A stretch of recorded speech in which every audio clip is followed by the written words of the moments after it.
আল্লাহর কসম, আমি আব্দুর রাজ্জাক বিন ইউসুফ আলহামদুলিল্লাহ কোরআন হাদিস মোটামুটি ভালোই বুঝি, আর আমি খুব দক্ষতার সাথে পড়ানোর চেষ্টা করি। একটা ক্লাসে যদি 500 ছাত্র থাকে, আমি যদি ক্লাসে ঢুকি, একটা ছেলে যদি আরেকটা ছেলের গায়ে এভাবে হাত দিয়ে চিমটি কাটে, আমি শিক্ষকতাই করবো না। আমি যতক্ষণ ক্লাসে থাকি ততক্ষণ এটা কিয়ামতের মাঠ। এরপরেও আমি বলছি, আমি টুটা ফাটা যেটুকু কোরআন হাদিস বুঝি, তাতে মেয়ের বাপের 10টা টাকা খরচ হবে বিবাহের শুরু থেকে শেষ পর্যন্ত, এর কোনো প্রমাণ কোরআন হাদিসে নাই।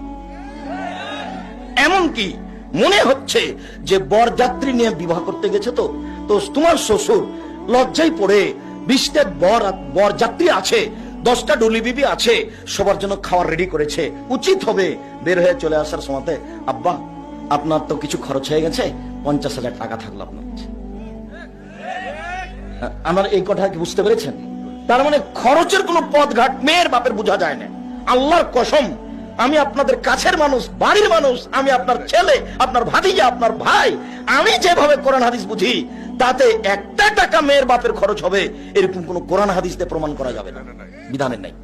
আর আমি যে কথা বললাম, এইভাবে উল্টে ধরার কোনো পথ নাই কিয়ামত পর্যন্ত।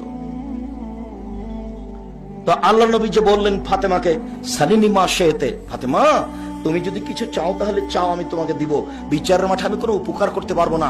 এটা